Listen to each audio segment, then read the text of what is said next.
You want to know how I stopped my son's wedding in less than 72 hours? It started with a phone call that didn't end, a conversation I was never meant to hear, and 3 decisions I made before the sun set on Sapelo Sound. I'm Gloria Scott. I'm 58 years old. I'm a nurse manager, a real estate investor, and a mother who thought she'd raised a man with a backbone. I was wrong about that last part, but I'm getting ahead of myself. Let me take you back to that Tuesday afternoon in my kitchen, 3 weeks before what should have been the happiest day of my son's life. The shrimp were turning golden in my cast iron skillet when my phone lit up with Nathan's name. I wiped my hands on my apron, the one with the faded magnolias that my late husband Raymond gave me 20 years ago, and answered on the second ring. "Hey, baby," I said, adjusting the heat under the pan. "I'm testing out this low-country boil for the rehearsal dinner. You remember how your daddy used to—" A clatter, background noise. Then Nathan's voice, distant and distracted. "Hold on, Mom. Just hold on." I waited, listening to muffled sounds, footsteps, a door closing. I was about to hang up when I heard her voice. Vivian Ashford, my son's future mother-in-law. Her voice had that particular quality Southern women of a certain class perfect over decades. Sweet as honey, sharp as a straight razor. "Darling, we need to discuss the seating chart," Vivian said. I could hear papers rustling. "Your mother doesn't need to be in the front row. People like her, well, let's say she'd be more comfortable toward the back, less conspicuous." My hand froze on the skillet handle. The butter started to smoke. Nathan's voice came through, and I heard something in it I'd never heard before. Weakness. The kind that makes a man shrink himself to fit someone else's idea of acceptable. "She's paying for half of this, Mom Vivian." Mom Vivian. When had my son started calling this woman Mom? "Darling," Vivian's laugh was like wind chimes made of ice. "Money doesn't buy class. It rents it. We'll handle Gloria gently. Just keep her occupied with kitchen things. She's good at that. The caterer can use her help, I'm sure." Kitchen things. I'd spent 30 years as a nurse. Worked my way from bedpans to boardrooms. Put myself through nursing school while raising Nathan alone after his father walked out. Built a wound care startup that got acquired for enough money to buy 3 properties on this Georgia coast. And to this woman, I was good at kitchen things. "I'll talk to her," Nathan said. The pause before he said it lasted forever. Long enough for me to hear everything he wasn't saying. Long enough to understand that my son, who I'd raised to stand up for what was right, was choosing comfort over courage. I didn't slam the phone down. I didn't gasp or cry or do any of the things you might expect. I pressed mute, set the phone gently on my butcher block counter, and watched the butter burn black in the skillet. Then I turned off the stove, walked to my office, and opened the leather notebook I've kept for 40 years. Every major decision of my life has been written in this book first. Divorce, nursing boards, property purchases, Raymond's funeral arrangements. I opened to a clean page and wrote, in the careful cursive my grandmother taught me, "The wedding never happened. Not won't happen, not might not happen, never happened." Because once I write something down in that book, it becomes the truth I'm going to create. You see, some women were raised to make peace, to swallow insults with a smile, to make themselves smaller so other people could feel bigger. I was raised that way too. My first husband, Nathan's father, spent 10 years teaching me that my dreams were impractical, my ambitions unfeminine, my body too much. He didn't hit me. He didn't have to. He just diminished me. One comment at a time, one disappointed sigh at a time, until I almost forgot I was someone before I was his wife. Almost. I left him with nothing but a baby on my hip and a promise to myself. I would never shrink again. So when I heard my son, my own son, agree to shrink me, something inside me went very, very quiet. The kind of quiet that comes before a storm changes direction. I closed the notebook and made my first call. "Nia Lawson, Coastal Events." The voice was professional, crisp. "Nia, it's Gloria Scott." "Mrs. Scott, I was just reviewing the final timeline for—" "I'm invoking the sponsor consent clause," I said. My voice sounded strange to my own ears. Calm, almost gentle. All vendor deliverables are to be suspended pending my written approval. The silence on the other end stretched long enough for me to hear my own heartbeat. Mrs. Scott, Naya said carefully, that would halt everything. The florist has already started on the arrangements. The caterer has ordered specialty ingredients. If we stop now, these vendors, they'll lose significant deposits. Some of them are small businesses who've invested. I understand, I cut her off. Not rudely, firmly. Invoice me personally for any documented losses they incur, but nothing moves forward without my signature. Is that clear? Another pause. I could picture Nia at her desk, probably rubbing her temples the way she did when dealing with difficult situations. Mrs. Scott, I need to be straight with you. This is going to create serious problems, not just logistically, but legally. The Ashfords could. Let them try. I opened my laptop, pulled up the contract I'd signed 6 months ago, the one I'd read 3 times before putting down my deposit. Section 4, paragraph 7. The primary sponsor retains final approval rights over all vendor deliverables. That's me, Nia, not the Ashfords. Me. I heard her typing, probably pulling up the same contract.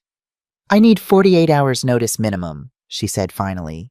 That's standard industry practice, and it's in our contract too. Fine. Consider this your notice. Nothing happens for 48 hours. After that, nothing happens without my written consent. Mrs. Scott, Nia's voice softened. Can I ask, is everything okay?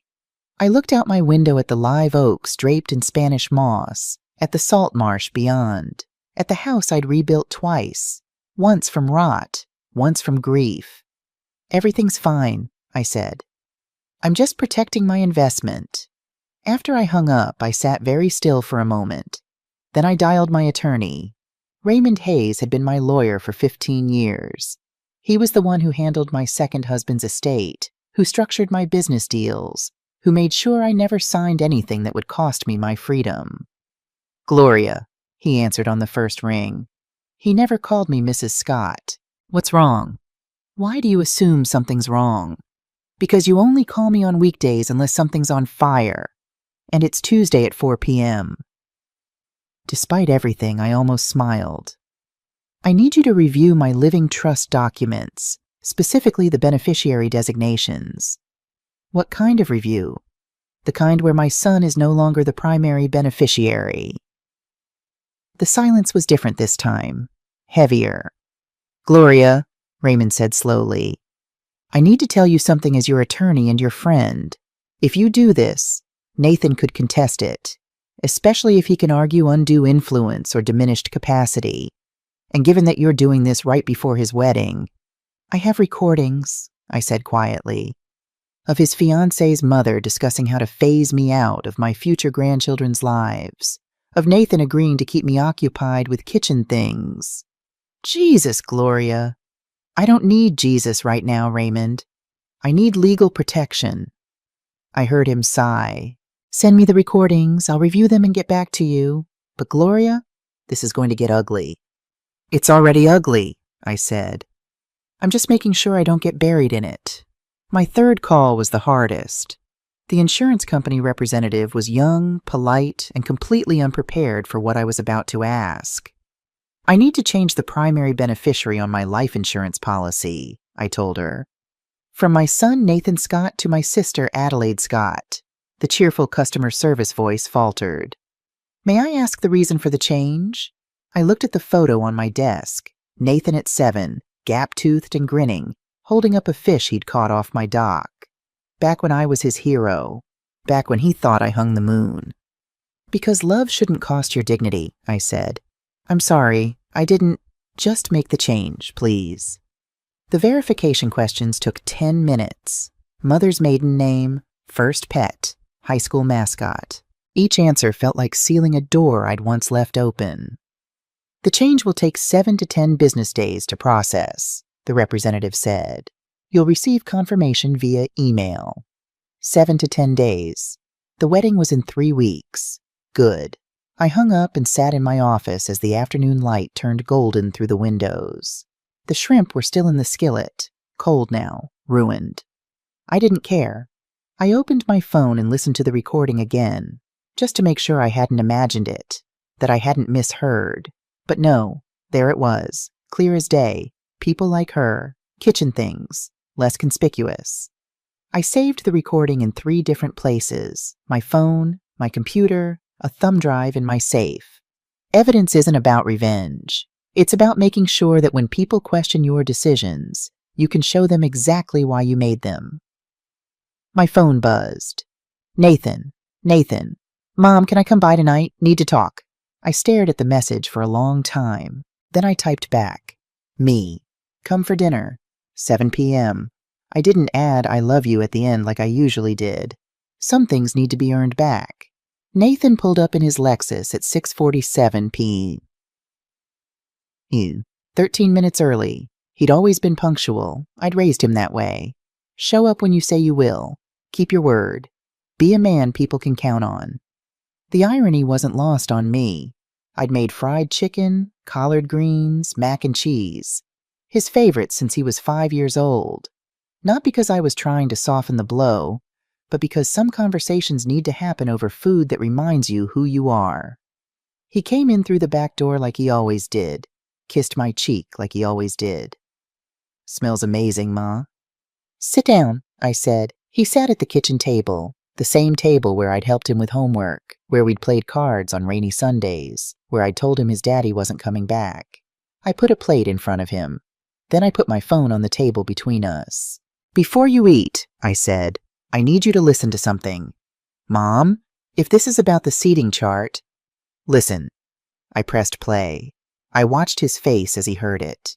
Watched the color drain from his brown skin. Watched his jaw tighten. Watched his hands grip the edge of the table. When Vivian's voice said, she's good at kitchen things, Nathan closed his eyes. When the recording got to the part he hadn't heard, the part about phasing me out of his children's lives, his eyes flew open. Once they're married, we'll phase her out. Grandchildren don't need to see that kind of influence. What do you mean? Darling, look at her. Do you want your children thinking it's acceptable to let yourself go like that? We'll limit visits. Holidays only. Maybe. The pause that followed was the longest 3 seconds of my life. Then Nathan's voice, quiet and complicit. Let's focus on the wedding first. I stopped the recording. Nathan sat frozen, staring at the phone like it was a snake that might strike. I didn't, he started. His voice cracked. I was going to talk to her later. I was going to set boundaries after we got through the wedding. I didn't want to start a fight right before. After? I said softly. Nathan, baby, there is no after. There's only what you accept in the moment. Mom, please. You don't understand the pressure. Don't I? I set down my fork. Let me tell you what I understand. I understand that your father used to tell me I was too much, too loud, too ambitious, too big. I understand that I spent 10 years making myself smaller to fit inside his idea of a proper wife. And I understand that the day I decided I was done shrinking was the day I became the mother who could raise you. This is different. How? My voice wasn't angry. That surprised both of us. It was just sad. How is it different, Nathan? Because she's rich? Because she has the right last name? Because she knows which fork to use? She's going to be my mother-in-law. I have to keep the peace. At what cost? I asked. Your mother's dignity? Your children's relationship with their grandmother? Your own integrity? He dropped his head into his hands. What do you want me to do? I want you to be the man I raised you to be. And if I can't? His voice was muffled through his fingers. What if I can't choose between you and her? What if trying to make everyone happy is the only way to... Then you'll spend your life making everyone happy, except the people who actually love you, I said. Starting with yourself. I stood up, cleared my plate, even though I hadn't eaten. The wedding's been put on hold, I said. I invoked the sponsor clause. No vendors will deliver without my written consent. Nathan's head snapped up. You what? I'm protecting myself, Nathan, because clearly you won't. Mom, you can't. This is my wedding. And I'm the sponsor. Read your contract. He stood so fast his chair scraped against the floor. This is insane. You're going to sabotage my wedding because of one conversation? Because Vivian said some things, I repeated. Nathan, she called me fat. She said I wasn't classy enough for the front row. She planned to erase me from my own grandchildren's lives. And you let her. I didn't let her. I was going to handle it. When? My voice finally rose, not a shout, but louder, harder. When, Nathan? After the wedding? After the first baby? After you're so deep in that family that standing up for me means losing everything you've built with them? He stared at me, chest heaving. In the fading light through the kitchen window, he looked 12 again. Lost, scared, wanting his mama to fix everything. But I couldn't fix this. You need to leave, I said quietly. Mom, go home, Nathan. Think about what kind of man you want to be. Then come back and tell me. He stood there for another long moment, looking at the untouched plate of food, at the phone on the table, at me. Then he walked out. I listened to his Lexus start up, listened to the gravel crunch under his tires as he drove away. I stood at the window and watched his taillights disappear into the dusk. Then I sat down at the table and ate dinner alone. The chicken was cold by then. I ate it anyway. I didn't sleep that night. Not because I was anxious. I'd made peace with my decisions the moment I wrote them in my notebook. But because at 2:47 a.m., lying in the bed I'd shared with Raymond before cancer took him, I realized something that made my chest ache. I'd taught Nathan how to survive. I'd forgotten to teach him how to stand. By sunrise, I was on my third cup of coffee when my phone rang. Adelaide, my older sister, the only person who could call me at 6 a.m. without apology. You started a war, she said instead of hello. Good morning to you, too. Nathan called me at midnight, crying, said you canceled his wedding. I took a long sip of coffee. I halted vendor deliverables. That's not the same thing. Gloria Marie Scott, don't play semantic games with me. Adelaide's voice had that edge that meant she was in her car, probably driving to her shift at the hospital. We'd both become nurses, both clawed our way up. The difference was Adelaide never had to leave a marriage to do it. What happened?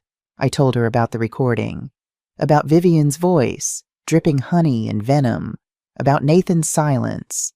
The line went quiet for so long I thought we'd been disconnected. Well, hell, Adelaide finally said. What are you going to do? I already did it. That's not what I'm asking. What's your next move? I looked out at the salt marsh, morning mist rising like ghosts. I need to know who I'm dealing with. You thinking what I think you're thinking? Tobias Grant still doing investigative work?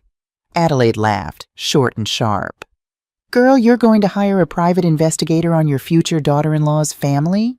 That's some Olivia Pope level. I'm protecting myself, I cut her off. If Vivian Ashford wants a war, she's going to find out I do my research. Tobias Grant had been FBI before he retired to private practice. He was expensive, discreet, and thorough, exactly what I needed. I'll need 3 weeks, he said when I met him at a coffee shop in Savannah. He was 60, gray-haired, unremarkable in every way that made him perfect for his job. Maybe 4. Financials take time. You have 2, I said, sliding an envelope across the table. That's half now, half on delivery. He opened it, counted without being obvious. What exactly am I looking for? Everything. Business dealings, debts, legal troubles. I want to know why Vivian Ashford is so desperate to control her daughter's marriage that she'd rather erase the groom's mother than risk losing social standing. Tobias nodded slowly. You know what you're asking for might not be pretty. Good, I said. Pretty is what got us here in the first place. The waiting was the hardest part. 48 hours came and went. Nia sent emails confirming vendor suspension. The florist called me directly, crying, saying she'd already ordered 200 white hydrangeas. I paid her invoice in full with a note. For your trouble. No hard feelings. Raymond Hayes sent the draft rescission notices. I read every word 3 times before signing. And Nathan? Radio silence. I told myself I was fine with it, that he needed space to think, to grow up, to figure out who he wanted to be. But late at night, I checked my phone more than I wanted to admit. On day 16, Tobias called. "I've got something. You free this afternoon?" We met at my house. He spread documents across my dining room table like a dealer laying out cards. "Vivian Ashford née Beaumont," he began. "Married Charles Ashford in 1985. Old money, society family. Had 1 daughter, Sloane, in 1996. Charles died in 2010 under complicated circumstances." "What kind of complicated?" Tobias pulled out a newspaper clipping. "Financial fraud. He'd been running a Ponzi scheme through his investment firm. Lost everything. His clients' money, his own family fortune, his reputation. He had a heart attack 2 days before the trial. Vivian was left with nothing but debt and a 14-year-old daughter." I stared at the grainy photo of Charles Ashford. Distinguished, silver-haired. The kind of man who looked like he belonged on money. "How did she recover?" I asked. "She didn't. Not financially, but she's a master at appearances." He pulled out more documents. "She took a job as a consultant for the Southern Heritage Foundation, basically a professional society hostess. Leveraged her name, her connections, her ability to make rich people feel cultured. She's been living on the edge of bankruptcy for 15 years, keeping up appearances with maxed-out credit cards and strategic networking."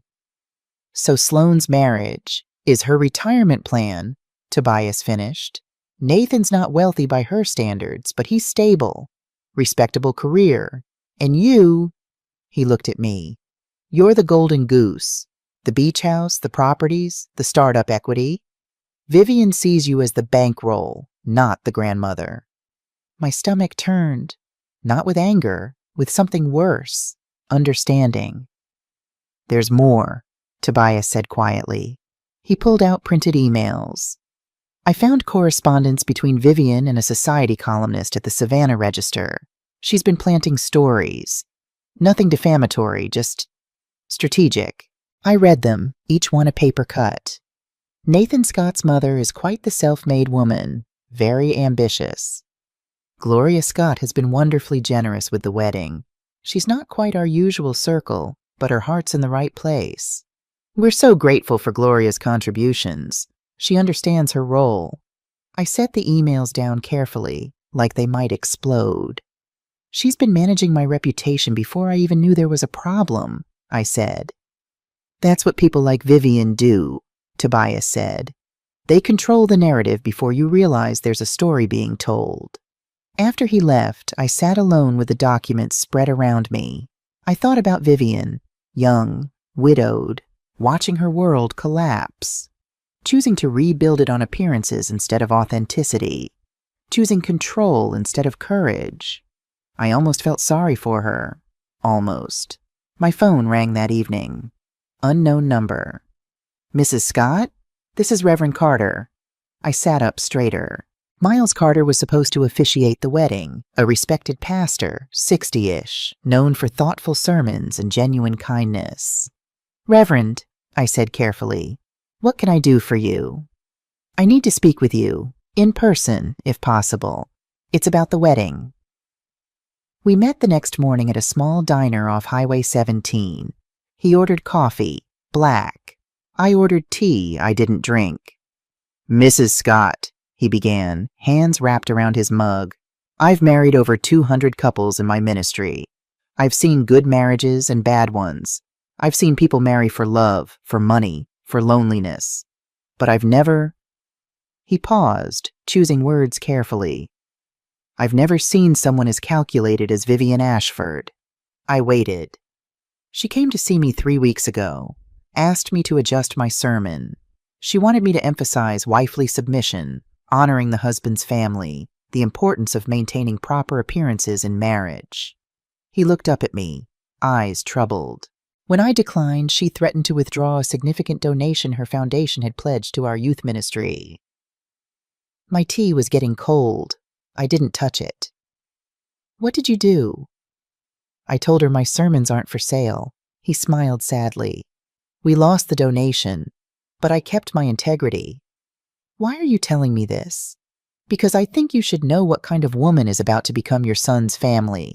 And because, he hesitated, because in good conscience I can't marry them. Not when I know one side of the family is actively trying to erase the other. I felt something crack open in my chest. Not hope exactly, but recognition that there were still people who chose what was right over what was easy.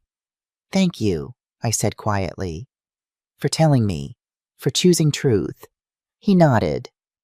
I've already informed Nathan and Sloan. I won't be officiating. After he left, I sat in that diner for another hour, watching the highway traffic, thinking about choices and consequences and the price of standing firm. My phone buzzed.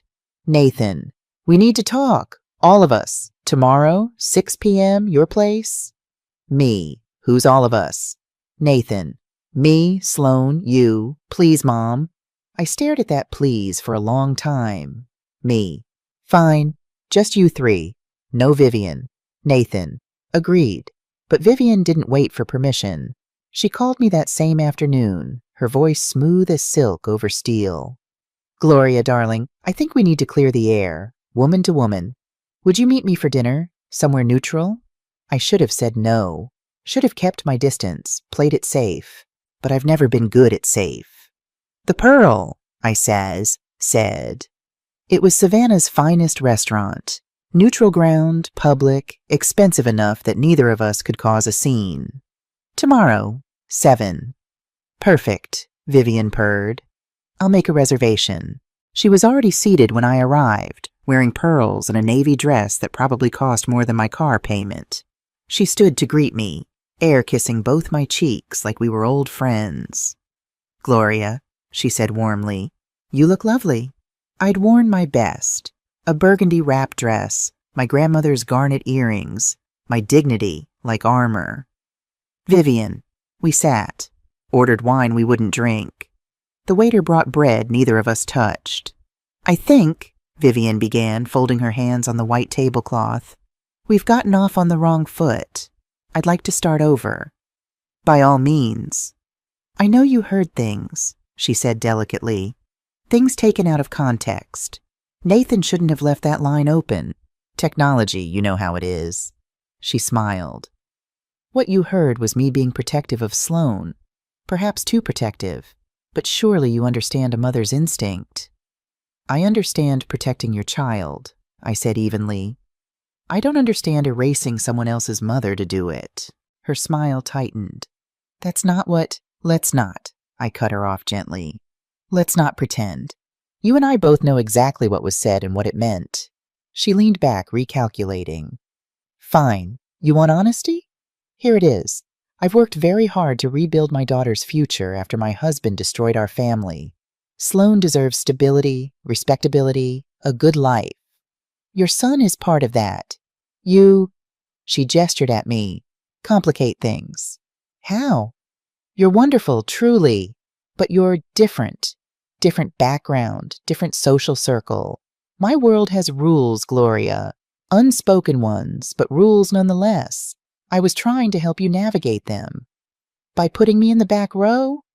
By saving you from being out of place. Her voice rose slightly before she caught herself.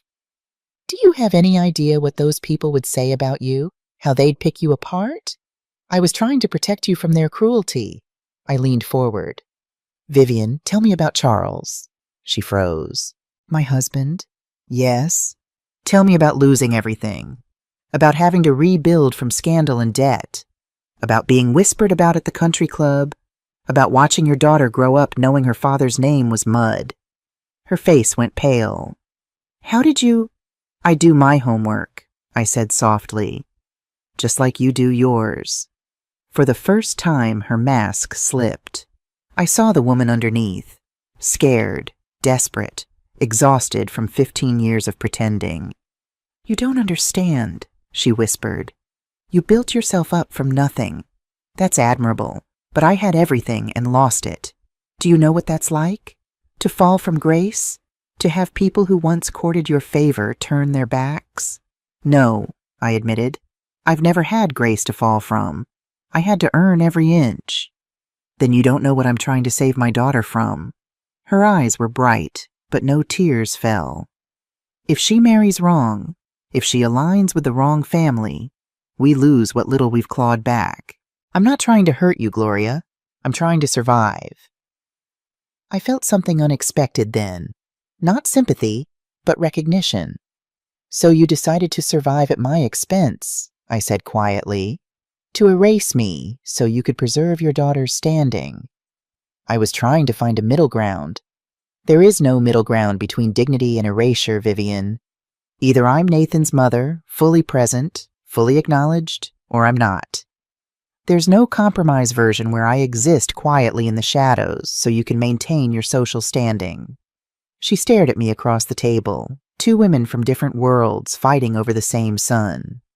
What do you want? She asked finally. I slid an envelope across the table. A prenuptial agreement, drafted by independent counsel, protects Nathan's assets and Sloane's, creates boundaries for both families, makes sure everyone knows exactly where they stand. She opened it, scanned the pages. Her lips tightened. This is insulting. This is clarity, I corrected. If you love your daughter, you'll want her protected. If Nathan loves Sloane, he'll want the same. The only reason to refuse is if someone plans to take advantage. Vivian closed the folder carefully. If I agree to this, will you release the vendors? If Nathan and Sloane agree to this, I corrected. This isn't about you and me anymore, Vivian. It's about whether our children can build something honest.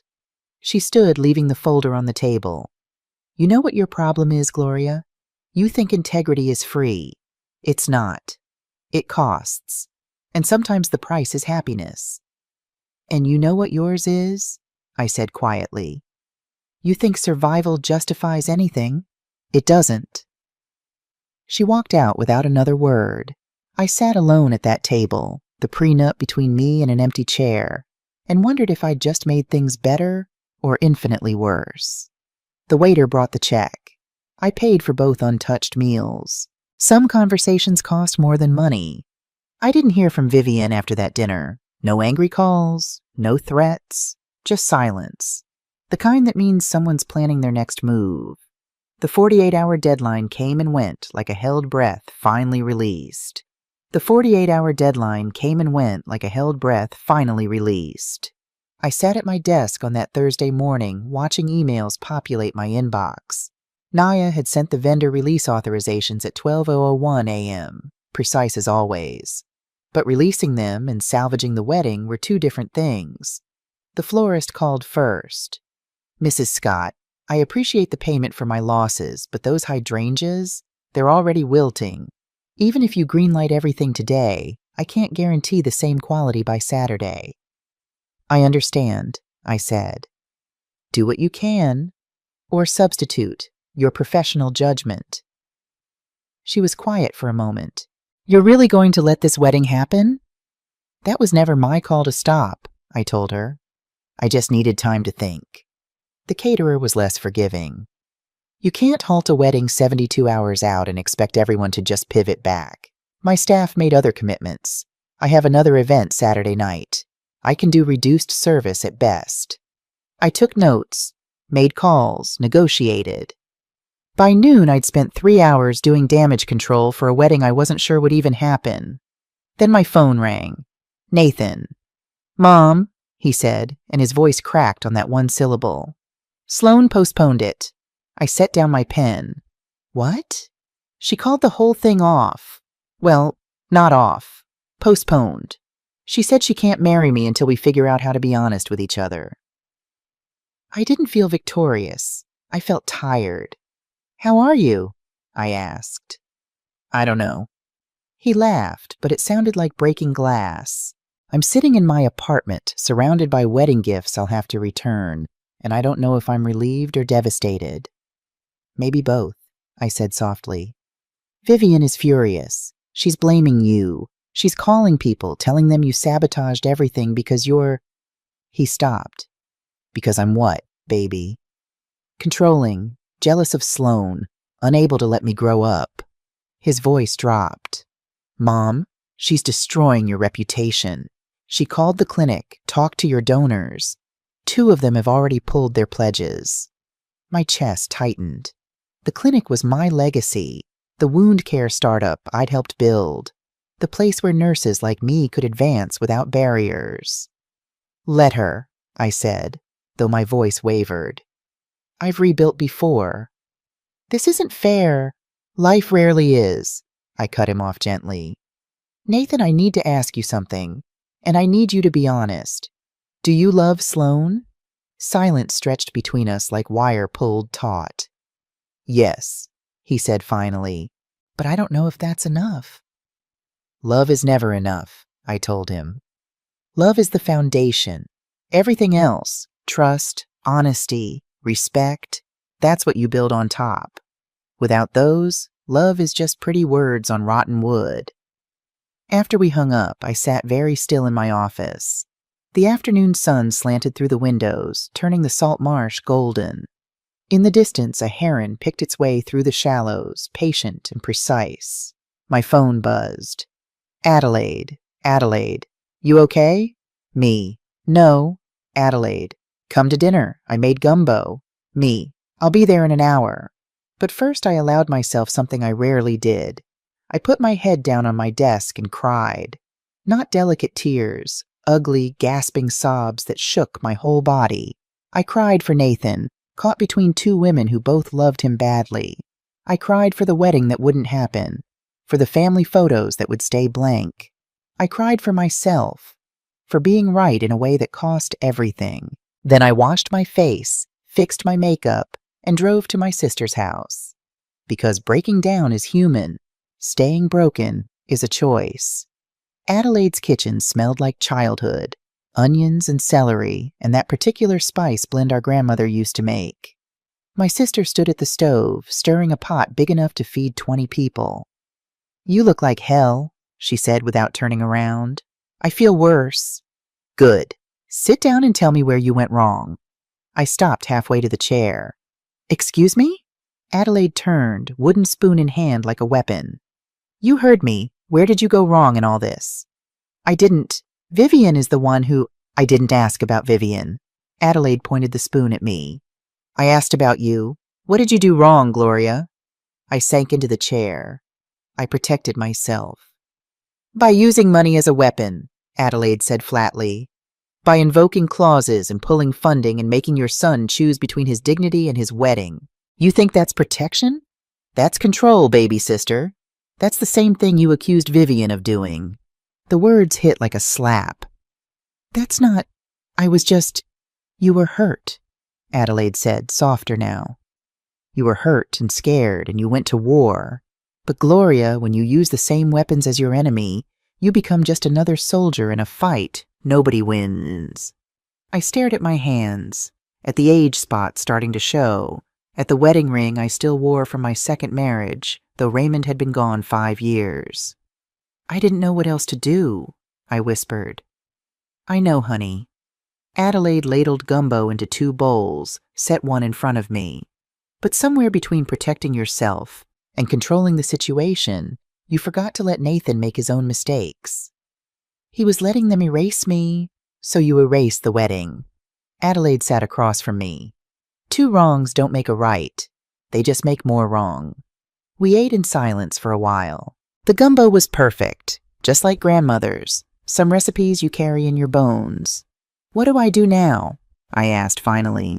You let go, Adelaide said. You apologize for weaponizing your money. You tell Nathan you love him whether he marries Sloan or not. And you trust that you raised him well enough to figure out his own path. And if he chooses her, if he chooses Vivian's world, then you love him anyway, Adelaide said. That's what mothers do. We love them even when they break our hearts. I didn't know Nathan was in therapy until 3 weeks later when he called and asked to meet. We sat on my porch at sunset, the time of day when the marsh turns gold and purple and the world feels like it's holding its breath. I've been seeing someone, Nathan said. A therapist, Dr. Washington. Good, I said and meant it. She's helping me understand some things." He was quiet for a moment, watching an egret stalk through the shallows. "Mom, do you remember when I was 8 and got in that fight at school? Deshaun Williams called you a name. You bloodied his nose. You didn't punish me," Nathan said slowly. "You asked me what I was really fighting about, and I told you I was tired of being the scholarship kid, tired of not fitting in with the rich kids. I remembered. I'd held him while he cried, then taught him that fighting with fists meant you'd already lost the real battle. You told me to stand up without tearing others down," Nathan continued. "But Mom, I don't think I ever learned how to do that. I learned how to survive by being what people needed. The good son, the successful black man who doesn't make waves, the perfect fiancé." His voice cracked on that last word. "I've spent my whole life trying not to disappoint anyone," he said. "And in the process, I disappointed everyone, including myself." I reached for his hand. He let me take it. "Dr. Washington helped me see something else, too," he said. "I was ashamed of you." The words hung in the humid air between us. "Not because of anything you did," he rushed on, "but because you didn't fit. You were too loud at the country club, too direct with Vivian's friends, too much yourself. And instead of being proud that you refused to shrink, I was embarrassed that you wouldn't." Tears ran down his face, catching the sunset light. "I'm so sorry, Mom. I let them erase you because I was ashamed of being your son. And that's unforgivable." "Nathan," I cupped his face like I used to when he was small. "Baby, shame is taught. You weren't born feeling that way. Someone taught you that your mama wasn't good enough, and you believed them because you wanted to belong. That doesn't make it right." "No," I agreed. "But it makes it human, and human things can be healed." We sat together as the sun dropped below the tree line, neither of us speaking, just breathing together. "I need to apologize too," I said finally. "I used money as a weapon. I controlled the situation instead of trusting you to handle it. I became the thing I was fighting against." "You were protecting yourself, in all the wrong ways," I finished. "Adelaide was right. I went to war when I should have just let go." "Where does that leave us?" Nathan asked. I looked at my son, 32 years old, successful, kind, still learning how to be brave. "It leaves us here," I said. "Honest, imperfect, trying to be better." 6 weeks after what should have been Nathan's wedding, we all sat in Reverend Carter's office for what he called a mediation session. Nathan and Sloan on one side, me on the other. Vivian had been invited but declined. Sent her regrets through Sloan with the kind of polite venom only Southern women can master. "Before we begin," Reverend Carter said, his voice gentle but firm, "I want to establish ground rules. We're here to heal, not to win. Understood?" We all nodded. "Nathan," he said, "you asked for this meeting. Would you like to start?" My son took a deep breath. "I want to apologize. To everyone." He looked at me first. "Mom, I'm sorry I let Vivian diminish you.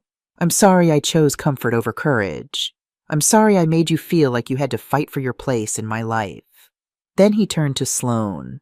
"And I'm sorry I lied to you. About signing the prenup behind your back. About how bad things were between our families.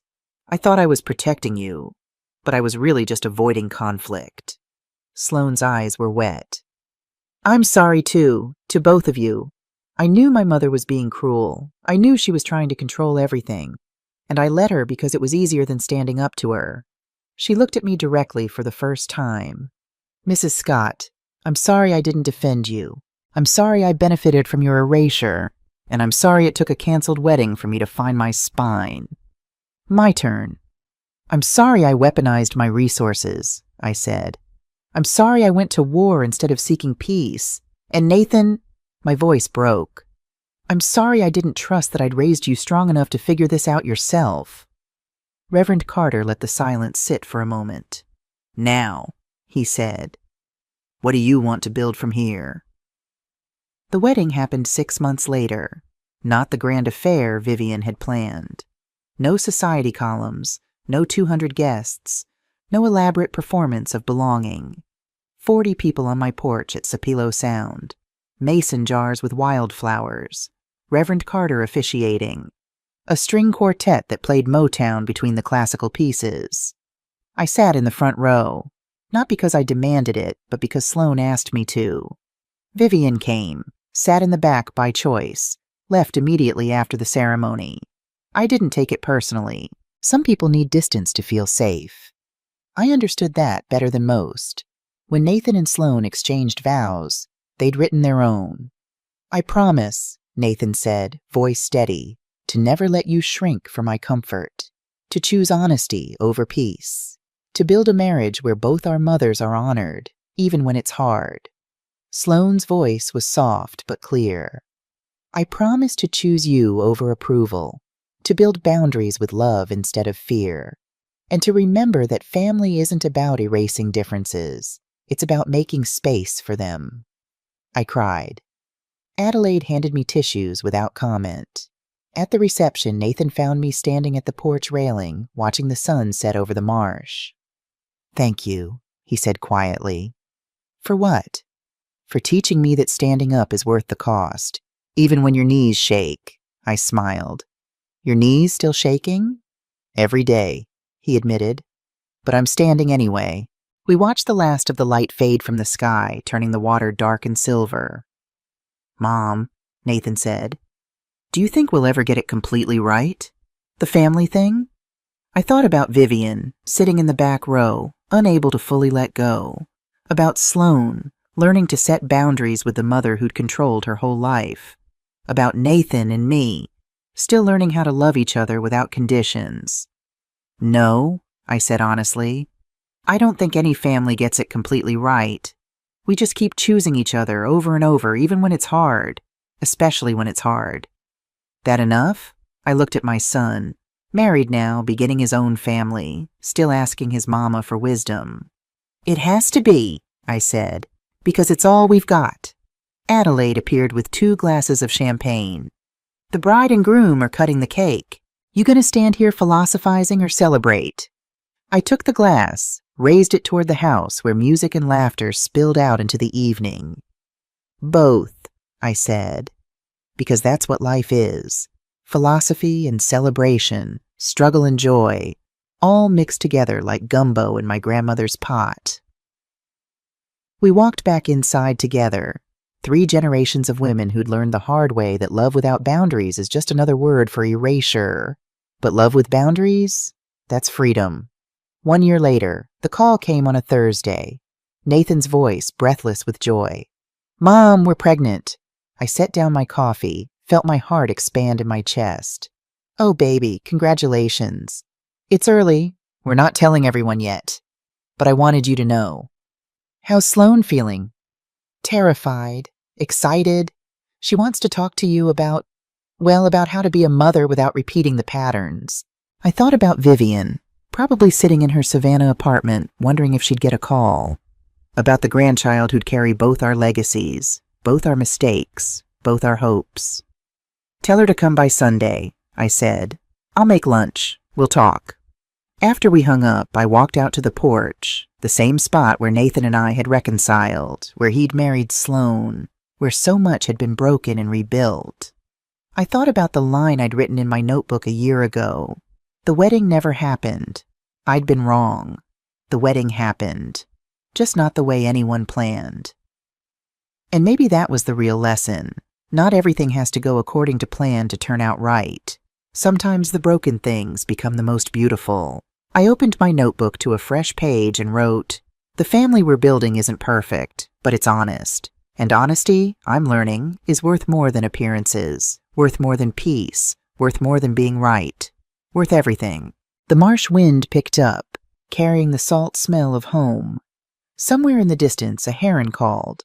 I sat on my porch in the house I'd built twice and felt something I hadn't felt in years. Not victory, not vindication, just peace, the real kind.